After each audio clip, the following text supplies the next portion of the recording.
السلام علیکم ورحمۃ اللہ وبرکاتہ۔ خواتین و حضرات،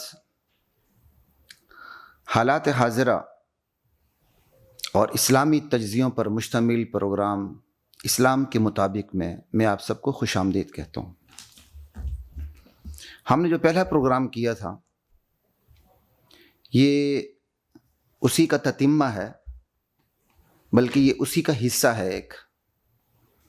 الحمدللہ جو ہم نے پہلا پروگرام کیا تھا ہمارا پورا پروگرام اس مرکزی نکتے کے اوپر تھا کہ کیا شہزاد اکبر جو وزیر اعظم عمران خان کے مشیر داخلہ اور احتساب ہیں، کیا وہ قادیانی ہیں؟ کیا نذیر احمد چوہان جو خود حکومتی پارٹی کے ہیں، ممبر پنجاب اسمبلی ہیں، پی ٹی آئی کے رکن ہیں، کیا ان کا یہ الزام اپنے ہی حکومتی ممبر کے اوپر، کیا یہ ان کا الزام درست ہے؟ ہمارا پورا پروگرام اسی کے اوپر تھا۔ تو اس نسبت سے میں نے مناسب سمجھا کہ میں آپ کو اس حوالے سے مزید تھوڑی سی بات کروں کہ اسلامی مملکت میں غیر مسلموں کو کلیدی عہدوں پر بٹھانا کیا یہ درست ہے؟ اسلام اس حوالے سے کیا کہتا ہے؟ اگرچہ پہلے پروگرام میں بھی بہت سی چیزیں آ چکی ہیں، لیکن میں نے اس میں کچھ تشنگی محسوس کی، تو میں نے کہا اسپیشلی میں آپ کے سامنے اس بات کو رکھوں کہ اسلامی مملکت میں غیر مسلموں کو کلیدی ذمہ داریوں پر براجمان کرنا یا یہ درست ہے یا غلط ہے۔ آج اسی حوالے سے بات ہوگی۔ ناظرین، قرآن و سنت کے ٹھوس دلائل کی روشنی میں اسلام کا یہ مسلمہ ضابطہ ہے کہ کوئی غیر مسلم اسلامی مملکت میں کلیدی ذمہ داری پر براجمان نہیں ہو سکتا، اور یہ ضابطہ کسی تنگ نظری پر مبنی نہیں بلکہ قرآن و سنت کے ٹھوس دلائل پر مبنی ہے اور حقیقت پر مبنی ہے۔ شرعی اعتبار سے بھی، عقلی اعتبار سے بھی، نظریاتی حوالے سے بھی، تاریخی حوالے سے بھی، ماضی حال مستقبل کے حوالے سے بھی، بلکہ معاشرتی اور انسانی مزاج کے حوالے سے بھی، ان سب پہ میں آپ کے سامنے تھوڑی سی گفتگو رکھوں گا۔ سنتے جائیے، اللہ کی ذات مجھے اور آپ کو عمل کرنے کی توفیق عطا فرمائے۔ سب سے پہلے ہم دیکھتے ہیں کہ شرعی نقطہ نگاہ کیا ہے۔ سورہ آل عمران کی آیت نمبر 118 ہے، اور خطاب بھی ایمان والوں کو ہے۔ یا ایھا الذین آمنوا، اے ایمان والو، لا تتخذوا بطانۃ من دونکم، اپنوں کے علاوہ کسی کو اپنا رازدار کبھی بھی نہ بنانا۔ بطانہ اصل میں کہتے ہیں اندر کے کپڑے کو جو بندے نے پہنا ہوتا ہے، جیسے آپ بنیان سمجھ لیں، داخل الثوب، بنیان جیسے سمجھ لیں جو جسم کے ساتھ چپکی ہوئی ہوتی ہے، کا کسی کو بطانہ نہیں بنانا، یعنی ایسا دوست نہیں بنانا جو آپ کا رازدار ہو، جس پر آپ اعتماد کر سکیں، جو آپ پر اپنا حکم چلا سکے اور آپ اس سے مشورہ کریں، اس پر اعتماد کریں۔ کا اپنوں کے علاوہ، مسلمانوں کے علاوہ کسی کو بھی ایسا رازدار نہیں بنانا۔ اس کی وجہ لا یعلونکم خبالا، یہ قرآن کریم وجہ بیان کر رہا ہے۔ لا یعلونکم خبالا، لا یقصرون فی افساد امرکم، یعنی لا یعلونکم خبالا، وہ تمہارے معاملات کو خراب کرنے میں کوئی کمی کوتاہی نہیں کریں گے، کوئی موقع ہاتھ سے جانے نہیں دیں گے، وہ تمہارے معاملات کو خراب کریں گے۔ وَدُّوا مَا عَنِتُّمْ، وہ تو ان کی تمنا یہی رہتی ہے کہ تم ہر حوالے سے تکلیف میں پڑو، مشقت میں پڑو، دینی حوالے سے، دنیاوی حوالے سے، سیاسی حوالے سے، معاشی حوالے سے، معاشرتی حوالے سے، ملکی حوالے سے، علاقائی حوالے سے، عالمی حوالے سے۔ وَدُّوا مَا عَنِتُّمْ قَدْ بَدَتِ الْبَغْضَاءُ مِنْ أَفْوَاهِهِمْ، کبھی کبھار ایسا بھی ہوتا ہے کہ جو ان کے اندر کا جو کینہ ہوتا ہے وہ اپنی شدت کی وجہ سے ان کے منہ سے نکل پڑتا ہے، زبان پہ آ جاتا ہے۔ وَمَا تُخْفِي صُدُورُهُمْ أَكْبَرُ، یعنی ایسا بھی ہوتا ہے کہ ان کا کینہ زبان پہ آ جاتا ہے۔ قَدْ بَدَتِ الْبَغْضَاءُ مِنْ أَفْوَاهِهِمْ، کہ ان کا جو بغض ہے وہ ان کی زبانوں سے ظاہر ہو جاتا ہے۔ وما تخفی صدورہم اکبر، لیکن جو دلوں میں چھپا ہوا ہے وہ ظاہر ہوئے کینے سے بہت بڑھ کر ہے۔ قد بینا لکم الآیات، ہم تمہیں صاف صاف ہدایات دے رہے ہیں، علامات بتا رہے ہیں، تمہاری دشمنوں کی نشانیاں تمہیں بتا رہے ہیں۔ ان کنتم تعقلون، اگر تم میں ذرا بھی عقل ہوئی نا تو تم ہماری ہدایات پہ عمل کرو گے اور انہیں اپنا رازدار نہیں بناؤ گے۔ یہ قرآن کریم کی آیت ہے۔ جب آپ کسی کو ایک اہم ترین منصب پر فائز کریں گے تو اہم ترین منصب پر فائز آپ صرف اس لیے کریں گے آپ اسے پروٹوکول دیں، وہ آپ کا رازدار بنے ہی بنے، وہ آپ کو مشورے دے ہی دے، ان کے مشوروں پر عمل ہو ہی ہو۔ اور قرآن کریم روکتا ہے، روک دیتا ہے کہ آپ نے غیر مسلموں کو رازدار نہیں بنانا، ان سے مشورے نہیں لینے، ان پر اعتماد نہیں کرنا۔ کتنی کھلی ہوئی آیت ہے۔ ایک دلیل، آگے چلتے ہیں۔ ایک غیر مسلم اسلامی ریاست میں کلیدی عہدے پر اس لیے بھی فائز نہیں ہو سکتا کہ کافر کو مسلمان پر کوئی ولایت حاصل نہیں۔ یہ ولایت آپ گویا سمجھ لیں ایک اصطلاح کے طور پر استعمال ہوتا ہے یہ لفظ، یعنی کہ مسلمان کافر کو مسلمان پر ولایت حاصل نہیں۔ ولایت مطلب کیا؟ فوقیت حاصل نہیں، برتری حاصل نہیں، بالاتری حاصل، بالادستی حاصل نہیں، وہ بالاتر نہیں ہے، اسے غلبہ حاصل نہیں۔ اور یہ قرآن کریم کی صاف آیت ہے، سورۃ النساء کی آیت نمبر 141، وَلَن يَجْعَلَ اللَّهُ لِلْكَافِرِينَ عَلَى الْمُؤْمِنِينَ سَبِيلًا۔ اللہ تعالیٰ نے کافروں کے لیے مومنوں پر کوئی راہ نہیں رکھی، غلبے کی، بالادستی کی، فوقیت کی، زور آوری کی راہ نہیں رکھی۔ اللہ یہ برداشت ہی نہیں کرتا۔ لیکن جب آپ کوئی کلیدی منصب دیں گے، کوئی اہم عہدہ دیں گے، تو فوقیت تو مل گئی اس کو مسلمانوں پر، بالادستی تو مل گئی اس کو مسلمانوں پر، غلبہ تو اپنے دائرے کے حد تک مل گیا اس کو مسلمانوں پر، اور اسلام اس کو برداشت کرنے کے لیے تیار نہیں۔ آگے چلتے ہیں۔ اسی طرح جب آپ انہیں منصب دیں گے تو پھر اس کی بات مانی جائے گی، اس کا آرڈر اپنے دائرہ اختیار میں، دائرہ وزارت میں، دائرہ مشیری کے اندر، دائرہ مملکت میں چلے گا، اور مسلمان اس کی مانیں گے۔ جبکہ مسلمان کو حکم ہے کہ صرف مسلمانوں کی بات کو ماننا ہے۔ یا ایھا الذین آمنوا اطیعوا اللہ واطیعوا الرسول واولی الامر منکم، سورۃ النساء کی آیت نمبر 59 ہے۔ ایمان والو، اللہ کی مان کے چلو، اللہ کے رسول کی مان کے چلو، تم میں سے جو اولی الامر ہیں، یعنی تم میں سے، تم مسلمانوں میں سے، یہ نہیں کہ تم سب انسانوں میں سے، اے ایمان والو تم میں سے جو اولی الامر ہیں ان کی مان کے چلو۔ اولی الامر اس میں علماء بھی داخل ہیں، اولی الامر اس میں وہ حکمران بھی داخل ہیں جن کا حکم شریعت کے مطابق ہو۔ تو اسلام مسلمانوں کے اوپر جو اطاعت واجب قرار دیتا ہے وہ صرف مسلمانوں کے حوالے سے واجب قرار دیتا ہے کہ انہوں نے صرف مسلمانوں کی اتباع کرنی ہے۔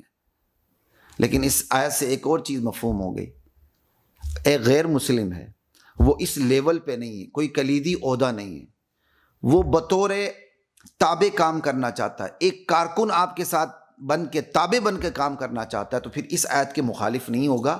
آپ اس سے مزدوری لے سکتے، مزدور بنا کے کام لے سکتے ہیں، آپ کارکن بنا کے اس سے کام لے سکتے ہیں، لیکن کوئی بھی آپ اسے کلیدی عہدہ یا منصب نہیں دے سکتے۔ آگے چلتے ہیں، تیسری آیت دیکھ لیں، بلکہ چوتھی آیت، یا ایھا الذین آمنوا لا تتخذوا الکافرین اولیاء من دون المؤمنین، ایمان والوں کو چھوڑ کے کافروں کو تم نے اپنا دوست نہیں بنانا۔ جب آپ کسی کو کلیدی عہدے پر براجمان کریں گے، ٹھیک کریں گے، تو پھر اس کے اثرات معاشرہ، سوسائٹی کے اوپر انجیکٹ ہوں گے، لوگ ان سے دوستی کریں گے، دوستی کرنا فخر سمجھیں گے، اور یہ دوستی ان کے ایمان پر، ان کے مفادات پہ اثر انداز ہو جائے گی۔ اور اسلام ایسے تعلق کو جو ان کے ایمان پر، ان کے مفادات پر اثر انداز ہو، منع کر دیتا ہے۔ اسلام ہر اس تعلق سے روک دیتا ہے غیر مسلموں سے، وہ ایسے تعلق سے روک دیتا ہے جو ان کے دین کے حوالے سے بلکہ ان کے دنیاوی مفاد کے حوالے سے خلل انداز ہو۔ یہ ہے خدائی انتظام۔ اللہ تعالیٰ ہر قسم کے تعلق سے نہیں روکتے، اور اللہ کی ذات ہر قسم کے تعلق کی اجازت بھی نہیں دیتی۔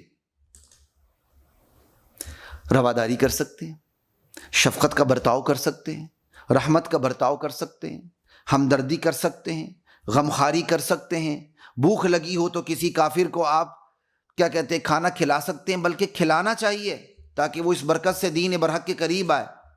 بھوکھوں کو کھلائیں، ننگوں کو آپ کیا کہتے ہیں کپڑے پہنائیں، اچھا کام ہے کریں، یہ غیر مسلموں کے لیے بھی کریں، لیکن وہ تعلق جو دین میں یا دنیا کے مفادات میں مسلمانوں کے لیے زہر قاتل بنے اور ان کے دین کے آڑے آئے، وہ تعلق برداشت نہیں ہے۔ وہ تعلق کون سا ہوتا ہے؟ رازداری کا تعلق۔ وہ تعلق کون سا ہوتا ہے؟ محبت کا تعلق۔ وہ تعلق کون ہوتا ہے؟ انتہائی اعتماد کا تعلق۔ اسلام اس سے روک دیتا ہے۔ یہی وجہ ہے کہ تاریخ میں یہ بات لکھی ہوئی ہے، کتابوں میں یہ بات لکھی ہوئی ہے۔ حضرت عمر کے ایک بہت ہی قریبی قابل اعتماد غلام تھے جو کافر تھے۔ حضرت عمر نے اسے ترغیب دی، بیٹا مسلمان ہو جا تاکہ میں تجھے کوئی مسلمانوں کے انتظامی امور تیرے حوالے کر سکوں۔ اس نے انکار کر دیا۔ حضرت عمر رضی اللہ تعالیٰ عنہ فرمائے لا اکراہ فی الدین، بیٹا تجھے اختیار ہے، تو مسلمان نہیں ہوتا نہ ہو، کیونکہ دین میں تو کوئی جبر نہیں، لیکن اس حالت میں مسلمانوں کے کسی بھی اہم کام امور انتظامی میں تیرے سپرد نہیں کر سکتا۔ مسلمانوں کے معاملات صرف امور انتظامی نہیں، چاہے وہ امور عدلیہ ہوں، امور مقننہ ہوں، امور عسکریہ ہوں، کوئی بھی ہوں، ایون میڈیا، اس میں بھی کوئی اجازت نہیں ہے، کیونکہ یہ چیز دخل انداز ہوتی ہے، دین میں خلل انداز ہوتی ہے۔ ہر وہ تعلق جو دین میں خلل انداز ہو، اسلام اس تعلق سے روک دیتا ہے، اور جو دین میں خلل انداز نہیں ہوتا اس تعلق سے روکتا نہیں بلکہ حکم بھی دیتا ہے موقع محل کو دیکھتے ہوئے۔ جیسے رواداری، ابھی میں نے بات کی، شفقت ہے، محبت شفقت ہے، غم گسار کیا کہتے ہیں غمخواری ہے، بھوکھا ہمسایہ آپ کا کافر ہے، آپ نے ان کا خیال رکھنا ہے، کوئی غریب ہے آپ نے اس کی فیس ادا کرنی ہے، آپ فیس بھی دیں، اس کو اپنے قریب کیا کہتے ہیں قریب کریں، اور آپ سمجھتے ہیں کہ آپ کی فیس ادا کرنے سے، آپ کے قریب دینے سے یہ اسلام کے حوالے سے نرم ہوگا تو گنجائشیں نکل آتی ہیں، لیکن اگر آپ سمجھتے ہیں نہیں یہ تو بڑا کھڑپینچ ہے، تو پھر بہرحال پھر آپ کو فیسیں ادا کرنے کی اجازت نہیں ملے گی۔ خیر، یہ تو آپ کو میں قرآن کی آیات مختصر پڑھتا جا رہا ہوں، آپ دیکھتے جائیے گا۔ ایک اور آیت ہے سورۃ البقرہ کی، ابھی جو میں نے آیت پڑھی لا تتخذوا الکافرین اولیاء من دون المؤمنین، یہ سورۃ النساء کی آیت نمبر 144 ہے۔ ابھی قرآن کریم کی ایک اور آیت آپ سماعت کیجیے گا، وَلَن تَرْضَىٰ عَنْكَ الْيَهُودُ وَلَا النَّصَارَىٰ حَتَّىٰ تَتَّبِعَ مِلَّتَهُمْ، سورۃ البقرہ کی آیت نمبر 120 ہے۔ یہ یہود و نصارہ آپ سے ہرگز راضی نہیں ہوں گے، تم لوگوں سے ہرگز راضی نہیں ہوں گے، لن ترضا، ہرگز راضی نہیں ہوں گے، جب تک کہ تم لوگ ان کے دین کی پیروی نہ کرو، ان کے مذہب کو، ان کے خیالات کو، ان کے افکار کو، ان کے اقدار کو قبول نہ کرو، ان کی ویلیوز کو آپ ایکسیپٹ نہ کریں پریکٹیکلی، تو وہ راضی نہیں ہوں گے۔ جب آپ کسی غیر مسلم کو کلیدی عہدے پر لائیں گے تو بات یہاں تک ختم نہیں ہوگی، بات بڑھتی چلی جائے گی، ان کی مداخلت بڑھتی چلی جائے گی، ان کے لیے تسلط کی راہ ہموار ہوتی چلی جائے گی، یہاں تک کہ وہ ہر شعبے پر قابض ہوں گے، اور جب وہ اہم ترین شعبوں پر قابض ہوں گے تو آپ کو زبردستی اپنی اقدار کو ماننے پر مجبور کریں گے۔ لا الہ الا اللہ، یہ تو اسلام نے آپ کو پہلے دن سے بتا دیا ہے کہ یہ لوگ ہرگز کسی قیمت پر راضی نہیں ہوں گے، صرف اسی قیمت پر تم لوگوں سے راضی ہوں گے جب تم ان کے افکار کو، اقدار کو، ویلیوز کو، مذہب کو، دینی خیالات کو تم قبول کرو گے۔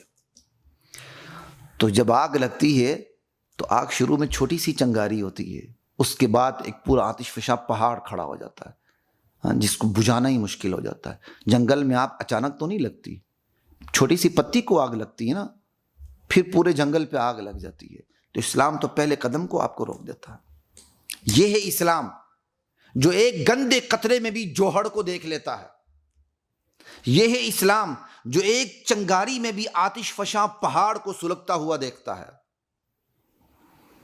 لا الہ الا اللہ، یہ ہے اسلام جو ایک زہریلے بیج کے اندر پورے شجر زقوم کو، زہریلے درخت کو دیکھتا ہے، اس لیے آپ کو پہلے قدم پر روکتا ہے، اور یہی فراست مومن ہے۔ مومن کی فراست قرآن مومن کی فراست، اس کی فطرت سلیمہ ان تعلیمات کو قبول کر کے قرآن سے پوری رہنمائی لیتی ہے۔ اتقوا فراست المؤمن فإنه ينظر بنور اللہ۔ مومن کی فراست کیا کمال کی ہوتی ہے، وہ اللہ کے نور سے دیکھتا ہے۔ مومن کی فراست سے ڈرو، اس کی وزڈم سے، وہ اللہ کے نور سے دیکھتا ہے۔ اللہ کا نور اسے عطا ہوتا ہے جب وہ قرآن کو دیکھتا ہے، احادیث کو دیکھتا ہے، تعلیمات کو دیکھتا ہے، سیرت صحابہ کو دیکھتا ہے، تو اس کی وزڈم کی تعمیر ہوتی ہے۔ پھر وہی بات وہ ایک گندے قطرے میں جوہر کو دیکھ لیتا ہے، ایک چنگاری میں ایک آتش فشاں پہاڑ کو سلگتے ہوئے دیکھ لیتا ہے، ایک زہریلے بیج میں ایک بہت بڑے تناور درخت کو دیکھ لیتا ہے۔ تو اس لیے وہ زہریلے بیج کو تناور درخت بننے نہیں دیتا، وہ گندے قطرے کو جوہر بننے نہیں دیتا، وہ چنگاری کو آتش فشاں پہاڑ بننے نہیں دیتا۔ یاد رکھیے، یہ ہے فراست۔ اللہ اکبر۔ یہ تو میں نے آپ کی شرعی حوالے سے چیزیں سامنے رکھی۔ شریعت اجازت نہیں دیتی کہ اسلامی مملکت کے کسی اہم منصب پر کوئی غیر مسلم فائز ہو جائے۔ اب آتے ہیں ذرا عقلی حوالے سے۔ عقل بھی اجازت نہیں دیتی بھائی، یہ تو میں نے اسلامکلی بات کی۔ لاجک بھی یہی ہے، عقل بھی یہی تقاضا کرتی ہے کہ اسلامی مملکت کے اندر کوئی غیر مسلم بندہ اہم ترین منصب پر فائز نہ ہو۔ کیوں؟ اسلامی مملکت کسے کہتے ہیں؟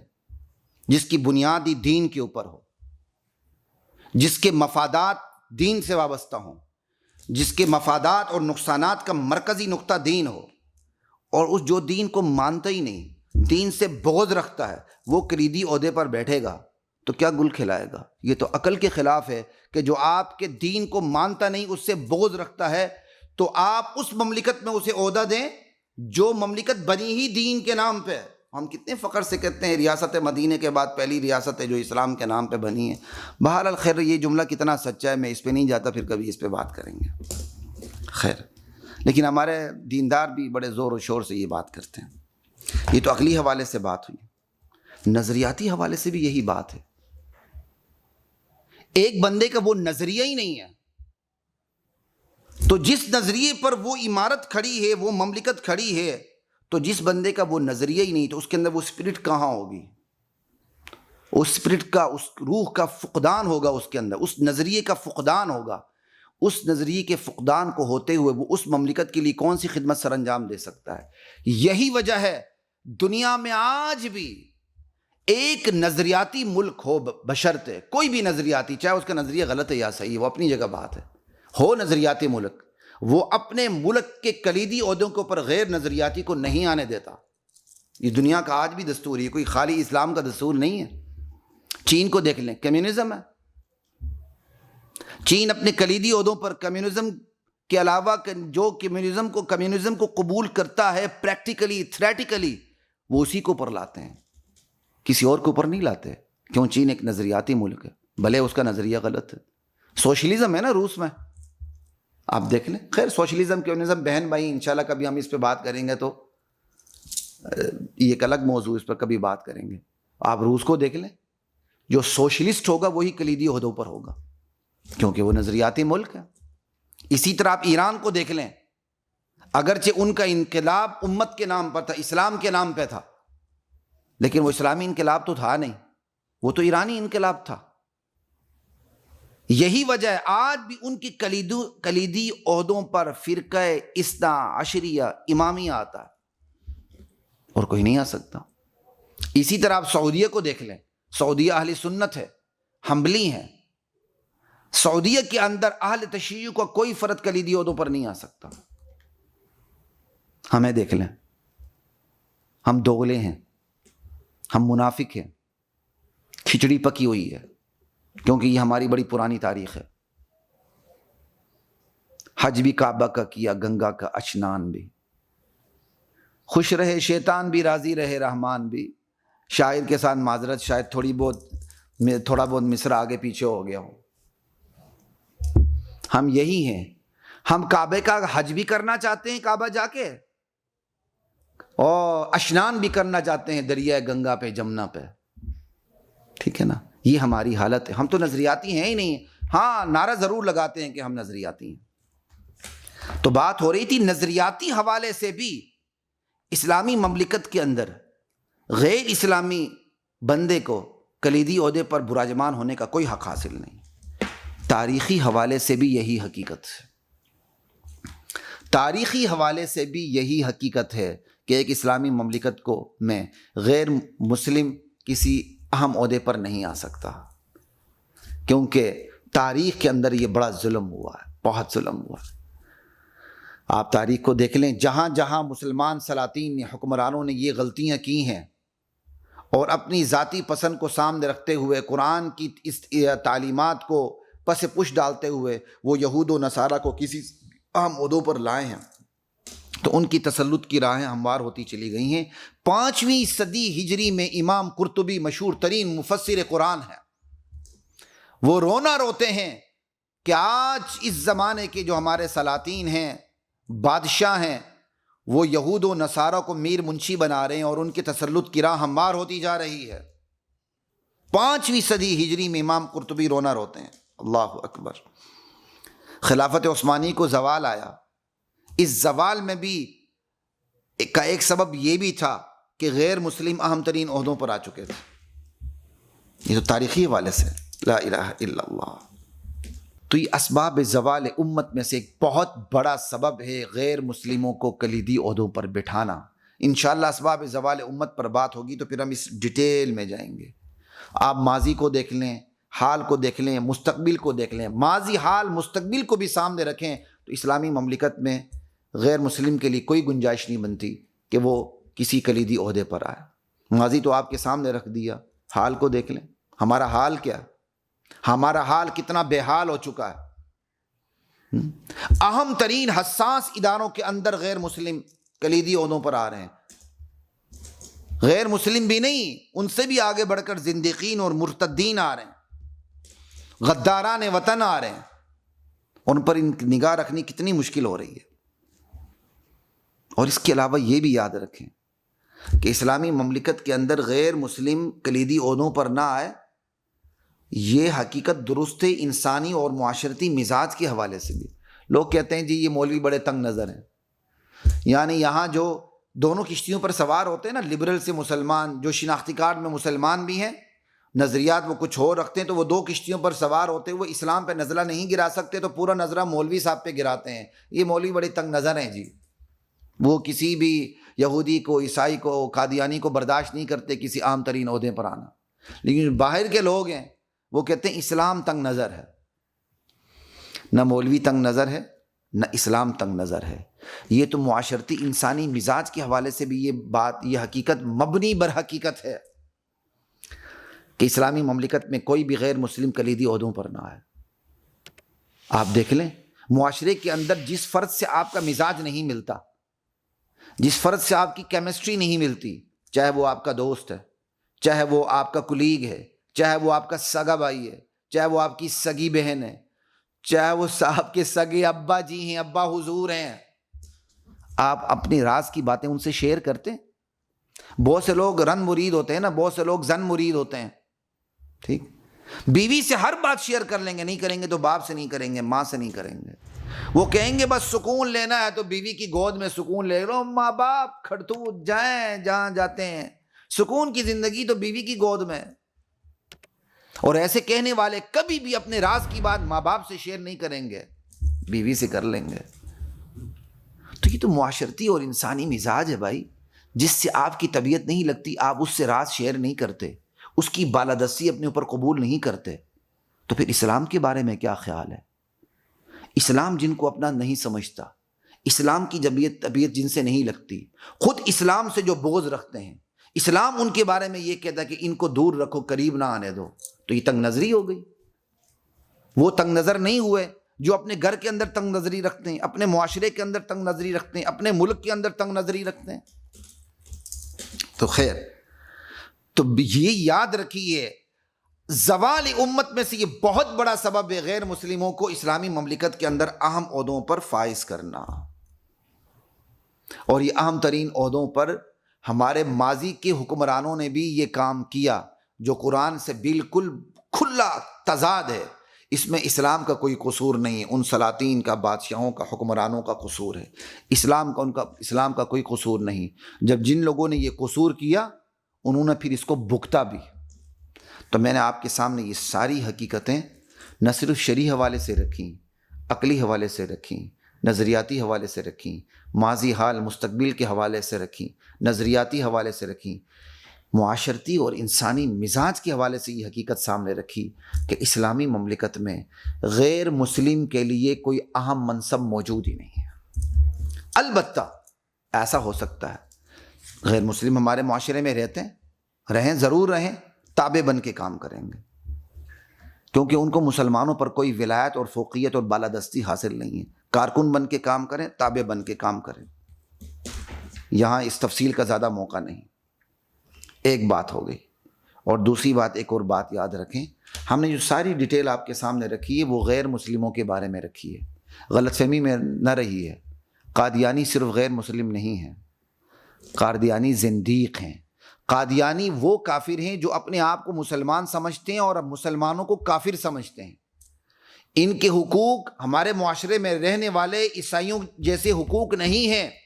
ہمارے معاشرے میں جو ہماری مسیحی برادری رہتی ہے انہیں حقوق حاصل ہیں، وہ ذمی ہیں، ان کی سیکیورٹی ہمارے ذمے میں ہے۔ ان کا اقلیتی فورم بھی ہوگا اور ان کی ترجمانی بھی ہوگی، ان کا ترجمان بھی ہوگا، ان کے جو پرسنل لاز ہے اس پر عمل بھی کریں گے۔ لیکن جہاں تک بات ہے قادیانیوں کی، اسلام کی روشنی میں نہ ان کا کوئی فورم، اقلیتی فورم ہو سکتا، نہ ان کے کوئی حقوق ہو سکتے ہیں۔ کوئی حقوق نہیں ہے ان کے، کوئی ان کا اقلیتی فورم نہیں ہو سکتا۔ یہ کسی اقلیتی کمیشن میں اسلام کے حوالے سے نہیں آ سکتے، بھلے جتنی مرضی آپ کوشش کر لیں، اسلام کے حوالے سے نہیں آ سکتے۔ جو کرے گا یا جس نے کیا وہ بھگتے گا آگے جا کے، کیونکہ یہ غداران ہیں، اور غدار کے لیے کوئی معافی نہیں ہوتی ہے۔ توبہ ہوتی یا تلوار ہوتی، بس دو تائیں ہیں، یا توبہ ہے یا تلوار۔ سیدھے سیدھے مسلمان بن جاؤ ورنہ تلوار، اور کوئی راستہ نہیں۔ ہم نے جتنی بھی بات کی وہ غیر مسلموں کے بارے میں بات کی، وہ غیر مسلم جو اپنے آپ کو غیر مسلم سمجھتے ہیں، جو اپنے آپ کو مسلمان نہیں سمجھتے، لیکن وہ غیر مسلم جو اپنے آپ کو مسلمان سمجھ کے مسلمانوں کو کافر سمجھتے ہیں، انہیں کوئی حق حاصل نہیں، کوئی حقوق حاصل نہیں اسلامی مملکت میں۔ یہ بھی دنیا کے اندر ہے۔ پاکستان کی ریاست سے کوئی بغاوت کرے، غداری کرے، ریاست کے ستون اسے معاف کریں گے؟ اس کے قتل کو جائز سمجھتے ہیں، بڑے فخر سے غداران کی سرکوبی کرتے ہیں۔ تو جو اسلام کا غدار ہو اس کی سرکوبی نہیں ہونی چاہیے، ضرور ہونی چاہیے، لیکن ہم کمزور مسلمان۔ اور یہ بھی بات یاد رکھیے گا، ہم نے اس سلسلے میں اتنی کوتاہی دکھائی اور اتنی بددیانتی اور مداہنت کا ہم نے مظاہرہ کیا پاکستان بنتے ہی، چاہے یہ الزام کسی پر بھی جائے، مجھ پر جائے، آپ پہ جائے، کسی پہ جائے، کیونکہ پروگرام میرے مطابق نہیں ہے، آپ کے مطابق نہیں ہے، پروگرام اسلام کے مطابق ہے۔ تو اس لیے ہم جو بھی بات کریں گے اسلام کے مطابق کریں گے، نہ اپنے مطابق کریں گے، نہ آپ کے مطابق کریں گے، اسلام کے مطابق کریں گے۔ پاکستان کا پہلا وزیر خارجہ کون تھا؟ سر ظفر اللہ خان۔ سر ظفر اللہ خان، کتنا گھناؤنا کردار ہے اس خبیث لعین کا کہ وزیر خارجہ بنا، سفارت خانوں میں اس نے مرتدین کو، زندیقین کو، کافروں کی اس نے تعیناتی کی، بیوروکریسی کے اندر مرزائیوں کا عمل دخل بنا، جو وہ ہمیں وہ زخم لگے جو آج تک ہم ان زخموں کو چاٹ رہے ہیں، لیکن ہمیں سبق نہیں ملتا، ہم سبق لینے کے لیے تیار نہیں ہیں، زخموں کو چاٹ رہے ہیں، سبق لینے کے لیے تیار نہیں ہیں۔ سر ظفر اللہ خان کا گھناؤنا کردار دیکھ لیں۔ اسی طرح سر ظفر اللہ خان کے جتنے بھی مذہب والے قادیانی ہیں، آج بھی ان کا گھناؤنا کردار دیکھ لیں۔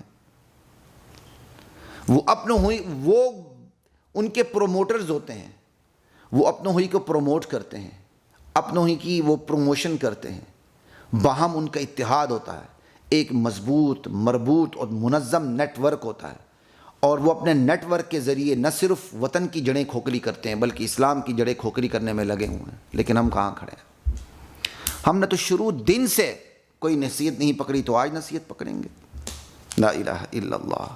اور یہی لوگ جب آتے ہیں اہم ترین منصب پر تو پھر یہ مسلمانوں کو نشانے پہ رکھتے ہیں، ان مسلمانوں کو جو نظریاتی مسلمان ہوتے ہیں انہیں نشانے پہ رکھتے ہیں، تشدد کرتے ہیں، عالمی ایجنسیوں کی یہ اعلی کار ہوتے ہیں۔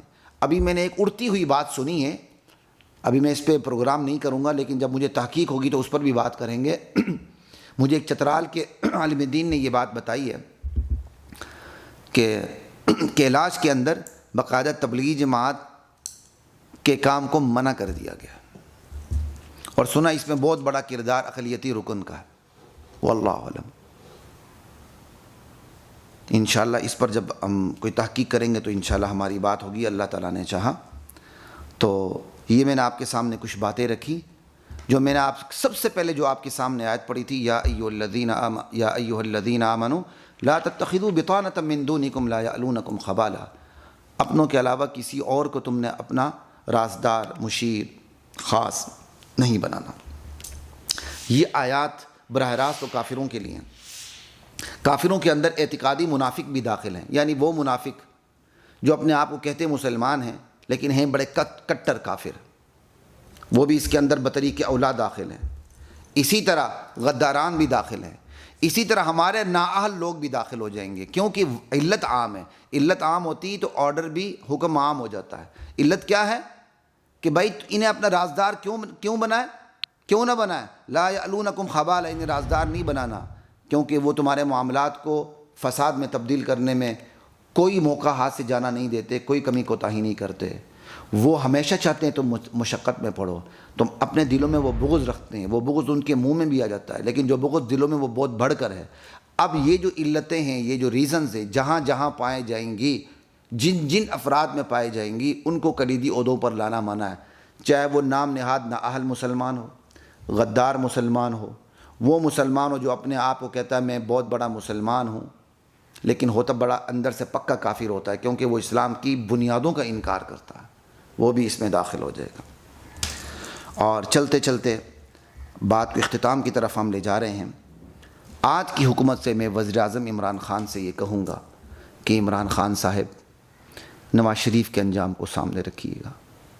آپ کبھی بھی اس غلط فہمی میں نہ رہیے نواز شریف کو کسی ادارے نے گرایا یا وہ ادارہ انہیں دوبارہ واپس لائے گا یا جو بھی ہے۔ میرا ایمان ہے کہ نواز شریف نے ختم نبوت کے حوالے سے کمزوری دکھائی تو اللہ تعالیٰ نے اس کی مغلوبیت کی راہیں ہموار کر دی۔ بس نواز شریف کے انجام کو سامنے رکھیے گا۔ آپ کے وزیروں میں، مشیروں میں، حکومتی اراکین میں اگر ایسے لوگ موجود ہیں جو ختم نبوت پر ڈاکہ ڈالنے والے لوگ ہیں تو ان کو اپنی صفوں سے نکال دیں، وگرنہ آج نہیں تو کل، کل نہیں تو کل، اللہ کے ہاں دیر ہے اندیر نہیں، اللہ کے انتقام کا کوڑا آپ پہ برسے گا۔ اگر آپ کو علم ہے اس کے باوجود اگر آپ پر قبرستان کی خاموشی چھائی ہوئی ہے، تو پھر آپ اللہ کے انتقام سے بچ نہیں سکیں گے۔ اگر آپ کو معلوم نہیں ہے تو پھر آپ انویسٹیگیشن کریں۔ اور پھر آج کی اس نازک ترین صورتحال کے اندر، جہاں جاسوسی کے ذرائع انتہائی زیادہ ہو چکے ہیں، جہاں عالمی طاقتوں کا تسلط بڑھتا جا رہا ہے، وہاں تو ہمیں اس حوالے سے زیادہ حساس ہونے کی ضرورت ہے۔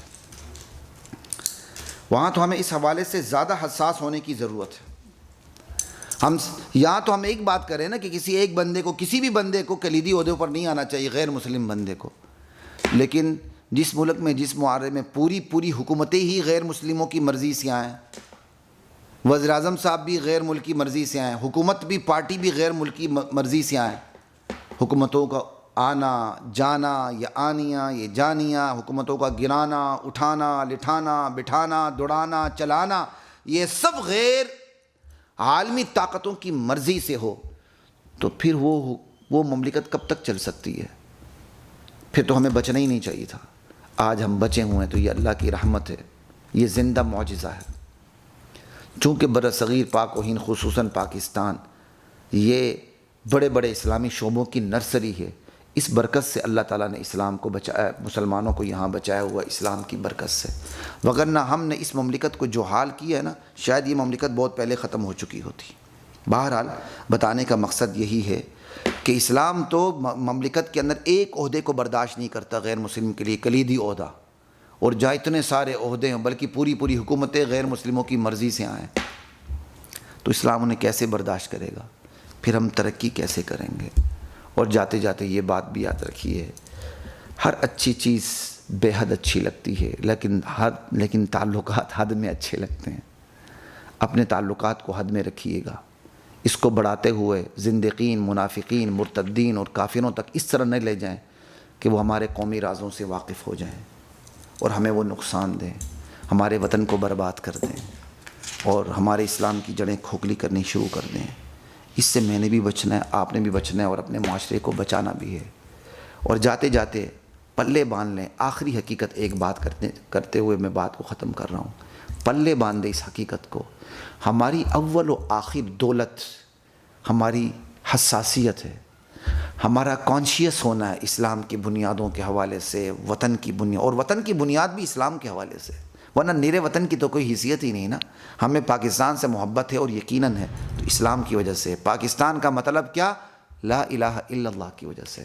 تو بات یہ ہو رہی تھی، اس حقیقت کو پلے باندھ لیں کہ حساسیت اسلام کے حوالے سے اور پھر اسلام کی وجہ سے وطن کے حوالے سے، یہ ہماری اول و آخر دولت ہے۔